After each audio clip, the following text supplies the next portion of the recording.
Toy ny asa sosialy izay fanaon'ny fanantenana dia nanolotra fanampiana ara-bola amin'ny tetana 2 ariary ho an'ny RF2 eto Ambohidahy-Kadramamy zahay dia hanolotra fitaovana ihany koa ho an'ny commissariat 8e arrondissement eny Analamahitsy satria tsy ny olon-tsotra ihany no tokony ho ampiana fa na ny polisy-pirenena ihany koa raha dia mila fanampiana.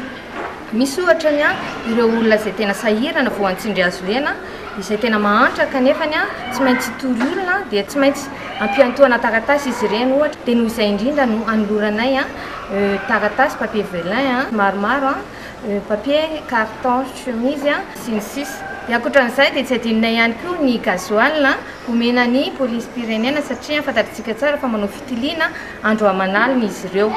Ankoatran'izay dia tia nanisana ihany koa manao fanampiana ho an'ny zaza sahirana ao amin'ny akanjo fanambinana ihany koa zahay izay mariako fa misy zaza marary ao voan'ny tuberculose ka mila fanampiana ara-tsakafo zareo dia notoloranay vary rano fisotro madio sy voamaina isan-karazany izy.